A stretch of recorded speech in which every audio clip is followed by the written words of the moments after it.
जाएगा। सुबह तकरीबन 10 बजे का समय बताया जा रहा। सेक्टर 44 में अपैरल हाउस में मंथन होगा। हरियाणा विजन 2047 पर मंथन किया जाएगा। 2026-27 बजट पर मुख्यमंत्री चर्चा कर रहे हैं। लगातार 2 दिनों से यह मंथन चल रहा है और श्रम जगत से जुड़ा हुआ संवाद होगा। आज दूसरा दिन है। आज 10 बजे सेक्टर 44 में आज मंथन किया जाएगा।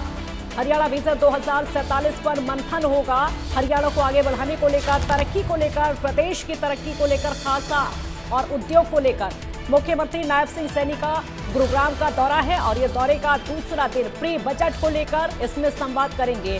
प्री बजट को लेकर चर्चा कल भी हुई थी। हर बार जब बजट आता है तो उससे पहले चर्चा की जाती है, विचार जाने जाते हैं। इस बार भी बजट से पहले यह प्री बजट चर्चा का आयोजन किया गया है। मुख्यमंत्री नायब सिंह सैनी इस प्री बजट चर्चा में मंथन करेंगे, इसमें सुझाव लिए जाएंगे। सीएम सैनी का गुरुग्राम का दौरा, 2026-27 बजट पर चर्चा।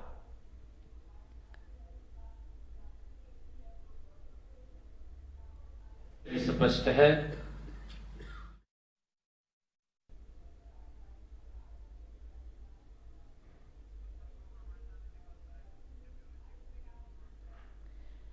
ब्यूरो चीफ गुरुग्राम से गुलशन ग्रोवर हमारे साथ लाइव जुड़ चुके हैं और ज्यादा जानकारी के लिए। गुलशन, आज दूसरा दिन है मंथन का।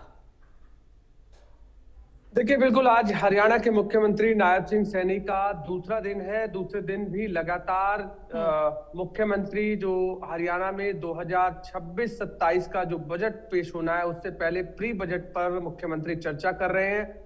कल भी लगातार मुख्यमंत्री ने इंडस्ट्री से जुड़े लोग, तमाम उन वर्गों के लोगों से बातचीत की और सुझाव लिए कि इस बार हरियाणा 2026-27 का बजट कैसा होना चाहिए, इसको लेकर रायशुमारी ली। और साथ ही बड़े बड़े उद्योग जगत के लोग जो है कल शामिल रहे। और कल मुख्यमंत्री ने AI आधारित हरियाणा बजट जन भागीदारी पोर्टल भी लॉन्च किया, ताकि जो लोग हैं वो हरियाणवी भाषा में, हिंदी भाषा में या इंग्लिश भाषा में अपने सुझाव AI आधारित जो हरियाणा बजट जन भागीदारी जो पोर्टल लॉन्च किया था उस पर भी दे सकते हैं। तो आज भी गुड़गांव के अपैरल हाउस में दूसरे दिन प्री बजट पर चर्चा होनी है। कल गुड़गांव यूनिवर्सिटी में प्री बजट पर चर्चा हुई थी। आज गुड़गांव के सेक्टर 44 स्थित अपैरल हाउस में चर्चा होनी है। आज सबसे पहले उद्योग जगत के लोगों के साथ मुख्यमंत्री चर्चा करने वाले हैं। अलग अलग सत्र है, 2 सत्रों में आज चर्चा होगी। सुबह 10:30 बजे से और शाम 5 बजे तक आज मुख्यमंत्री लगातार प्री बजट पर चर्चा करने वाले हैं। चाहे वो चार्टर्ड अकाउंटेंट हो, आर्किटेक्ट हो या अधिवक्ता हो या पर्यावरण से जुड़े लोग हों, श्रम विभाग से जुड़े लोग हों, तमाम वर्गों से मुख्यमंत्री जो है वो चर्चा कर रहे हैं। और मुख्यमंत्री का साफ तौर से कल जब जो भाषण था प्री बजट को लेकर, उन्होंने ये साफ तौर से कई मुख्य बिंदुओं पर मुख्यमंत्री ने फोकस किया था। साथ ही ये भी कहा था कि जो प्रधानमंत्री नरेंद्र मोदी का जो विजन है 2047 का, तो 2047 के विजन को लेकर लगातार उस पर वो काम कर रहे हैं। और हरियाणा भी 2047 में कैसा होना चाहिए, विकसित राष्ट्र की जो बात हो रही है, विकसित हरियाणा बने, ताकि तमाम सभी लोगों की जन भागीदारी उसमें शामिल हो। और मुख्यमंत्री लगातार लोगों से संवाद कल करते हुए नजर आ रहे थे और सभी की राजकुमारी जो है वो ली जा रही थी। गुलशन, डिजिटल का जैसा कि आप भी जिक्र कर रहे हैं, जो डिजिटल का आप भी जिक्र कर रहे हैं जैसा कि, तो इस बार का जो फोकस खासा डिजिटल पर रह सकता है। देखिए, बिल्कुल डिजिटल पर साफ तौर से रह सकता है, क्योंकि जिस तरीके से AI आधारित हरियाणा बजट जन भागीदारी जो पोर्टल लॉन्च किया है, उससे साफ संकेत है कि मुख्यमंत्री हरियाणा 2026-27 के बजट को डिजिटल जो है वो डिजिटल पर जो ज्यादा जो है वो ध्यान दिया जाएगा। हालांकि लोगों ने शिक्षा से जुड़े मुद्दों पर भी फोकस कल किया, स्वास्थ्य पर भी किया, इंडस्ट्री पर भी किया, खासकर कृषि पर भी किया। हम देख रहे थे कि लगातार लोग अपनी अपनी राय जो है वो देते हुए नजर आ रहे थे। हालांकि इससे पहले भी प्री बजट हुए हैं, जब भी साल के एंड में जो है जब बजट पेश होना होता है, क्योंकि इस बार जो मार्च 2025-26 का जो बजट खत्म हो रहा है और फिर उसके बाद 26-27 का जब बजट शुरू होगा, तो इससे पहले प्री बजट पर ये चर्चा जो है लगातार करते रहते हैं। और कई बिंदु जो ऐसे होते हैं जो लोगों के संज्ञान में होते हैं, हालांकि सरकार तक वो इसी प्री बजट के माध्यम से पहुंचते हैं। क्योंकि कल कई इंडस्ट्री के लोगों ने ये भी कहा कि अगर एक ही विंडो सिस्टम शुरू कर दिया जाए तो और भी ज्यादा इंडस्ट्री जो है वो लग सकती है। क्योंकि जब कल मुख्यमंत्री नायब सिंह सैनी इस प्री बजट के दौरान भाषण दे रहे थे तो उन्होंने 10 आईएमटी का भी जिक्र किया था। हरियाणा में 10 आईएमटी जो है वो बन रही हैं और लोग जो है सबसे ज्यादा इंडस्ट्री भी हरियाणा में लगा रहे हैं। तो इंडस्ट्री वालों जो लोग थे उन्होंने ये भी कहा कि यदि एक विंडो सिस्टम शुरू कर दिया जाए ताकि एक ही विंडो पर तमाम जो भी सभी इंडस्ट्री लगाने के लिए जो भी डॉक्यूमेंट्स चाहिए वो एक ही विंडो से पूरे होने चाहिए। क्योंकि उन्होंने चाइना का भी जिक्र किया, चाइना में एक ही विंडो सिस्टम है, वहां पर अगर किसी को भी इंडस्ट्री लगानी है तो एक ही विंडो पर जाना पड़ता है, लेकिन हरियाणा में अलग अलग विंडो पर जाना होता है।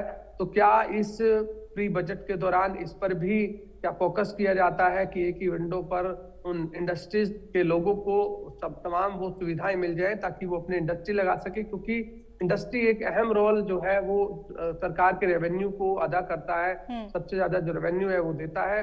ज्यादा से ज्यादा इंडस्ट्री लगेंगी तो रोजगार के अवसर भी बढ़ेंगे और रोजगार मिलेगा तो सरकार के रेवेन्यू को भी फायदा होगा। तो ये तमाम जो बातें हैं वो प्री बजट में होने वाली हैं। दूसरा दिन 10:30 बजे शुरू होगा और लगभग 5 से 5:30 बजे तक मुख्यमंत्री प्री बजट पर चर्चा करेंगे। तमाम वर्गों के लोगों से होगी, उद्योग जगत के लोगों से होगी, खासकर जो चार्टर्ड अकाउंटेंट है उनसे भी राय ली जा रही है, आर्किटेक्ट से भी ली जा रही है, अधिवक्ताओं से भी ली जा रही है, पर्यावरण लोगों से भी ली जा रही है, श्रम विभाग के लोगों से ली जा रही है, शिक्षाविद से भी ली जा रही है।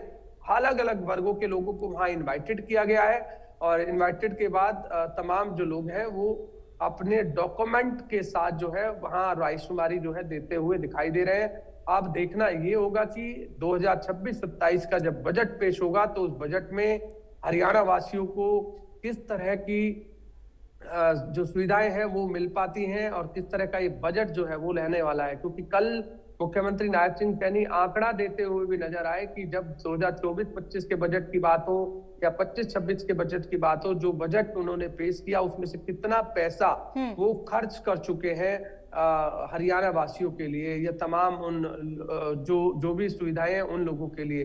कल कई बातों का जिक्र जो है वो किया गया, चाहे वो स्वास्थ्य सुविधाओं को लेकर। गुलशन, ये इस बार का जो मंथन है, प्री बजट मंथन इस बार का पिछले के मुकाबले कितना अलग है? देखिए बिल्कुल हर बार जो है बजट में बढ़ोतरी जो है वो की जाती है और इस बार भी मुख्यमंत्री का कहना है कि हरियाणा वासियों के लिए ये बजट पहले से बेहतर होगा। क्योंकि पहले भी लगभग 15% के लगभग जो है वो बजट बढ़ाया गया था। 2 लाख के करीब जो है 2 लाख करोड़ के करीब जो है बजट पहले था और अब इससे भी ज्यादा होने की संभावना जो है मुख्यमंत्री जता रहे हैं कि पहले से ज्यादा ये बजट होगा। और बजट को लेकर इसलिए तमाम रायशुमारी ली जा रही है ताकि बजट को और बेहतर बनाया जा सके और जो विजन है वो 2047 है। क्योंकि 2047 के विजन को लेकर इस समय जो बजट है वो तैयार हो रहे हैं। क्योंकि प्रधानमंत्री नरेंद्र मोदी का जो सपना है विकसित राष्ट्र बनाना, उसमें विकसित राष्ट्र में विकसित हरियाणा भी बन सके, इसी विजन को लेकर लगातार अब हरियाणा सरकार जो है वो काम कर रही है। और आज भी मुख्यमंत्री जिस तरह से बजट पर चर्चा करने वाले हैं प्री बजट को लेकर, तो हर वर्ग के लोग किस तरह की रायशुमारी आज मुख्यमंत्री के समक्ष रखते हैं वो देखने वाली बात होगी। और लगातार ये जो प्री बजट है वो चलता रहेगा। अब जैसे गुड़गांव में 2 दिन का प्री बजट का सत्र हुआ, अब उसके बाद फरीदाबाद में भी है। 9 तारीख को फरीदाबाद में भी प्री बजट पर चर्चा है जी। तो अलग अलग डिस्ट्रिक्ट्स में प्री बजट पर चर्चा मुख्यमंत्री करेंगे ताकि मार्च एंड तक जब बजट पेश होगा तो उससे पहले सभी लोगों की जो रायशुमारी है वो ली जाएगी। जिस तरीके से गुलशन अलग अलग वर्गों से रायशुमारी ली जा रही है, मंथन किया जा रहा है, चाहे वो शिक्षा की बात हो, स्वास्थ्य की बात हो, व्यापार की बात हो, अब ये देखकर हरियाणा वासियों की उम्मीदें और ज्यादा बढ़ गई हैं। उम्मीदें ये कि शायद हर वर्ग को कुछ ना कुछ बजट से मिल सकता है। देखिए बिल्कुल उम्मीद तमाम वर्गों के लोग जताते हैं कि उन्हें हर वर्ग के लोग ये चाहते हैं कि उनकी फील्ड से जुड़े जो भी चीजें हैं वो इस बजट में शामिल हों। इसलिए तमाम वर्गों के लोगों से बातचीत की जाती है, अलग अलग वर्गों के लोगों को बुलाया जाता है प्री बजट के दौरान, वो अपनी अपनी रायशुमारी यहाँ पर मुख्यमंत्री के समक्ष रखते हैं, क्योंकि इस दौरान जितने भी हरियाणा सरकार में जो वरिष्ठ अधिकारी हैं, चाहे वो एसीएस हैं, एडिशनल चीफ सेक्रेटरी है, या अन्य जो लोग हैं जो वरिष्ठ श्रेणी में आते हैं अधिकारी, तमाम वो मौजूद जो है इस दौरान रहते हैं। हम दूसरा दिन आज भी तमाम वरिष्ठ अधिकारी मौजूद रहेंगे। कल पहले सत्र में हमने देखा कि जितने भी हरियाणा सरकार के वरिष्ठ अधिकारी हैं, चाहे वो राजेश खुल्लर हों, अमित अग्रवाल हों, AK सिंह हों, सुमिता मिश्रा हों, या तमाम और अन्य जो एसीएस हैं, वो सभी जो है इस दौरान मौजूद रहे थे। और सभी अलग अलग सेशंस जो है वो जितने भी लोग वहाँ आए हुए थे अलग अलग वर्गों से, उनसे सेशन भी जो है चल रहा था और उनसे रायशुमारी जो है चल रही थी। उनके डॉक्यूमेंटेशन जो वो साथ लेकर आए हुए थे कि अगर इस बजट के अंदर इस तरह की चीजें शामिल होती है तो ये फायदा होने वाला है। तो ये तमाम चीजें जो है वो चल रही हैं और इसलिए वो चाहते हैं कि अगर इस बार हरियाणा 2026-27 का जब बजट हरियाणा सरकार पेश करे तो एक ऐसा बजट हो जो जन कल्याण के लिए हो, तमाम उन लोगों के लिए हो जो सभी जो लोग चाहते हैं कि उनके क्षेत्र में अच्छा जो बजट है वो होना चाहिए, अच्छे काम होने चाहिए और क्या क्या चीजें अभी इम्प्लीमेंटेशन और हो सकती हैं, इसलिए इस बजट में वो शामिल की जाए। बिल्कुल गुलशन, आप नजर बनाए रखिएगा, आगे भी आपसे अपडेट लेते रहेंगे। अभी के लिए बहुत शुक्रिया आपका इस पूरी जानकारी के लिए। तो जिस तरीके से मंथन वहां पर चल रहा है, दूसरा दिन मंथन का है और मंथन ये है कि हर वर्ग से रायशुमारी वहां पर की जा रही ताकि बजट को तैयार किया जा सके। इसी बीच एक और बड़ी खबर आपको बता रहे, समालखा में बदमाशों के हौसले लगातार बुलंद है। मिठाई की दुकान पर गोली चली है, फायरिंग में कोई हताहत नहीं हुआ है। मौके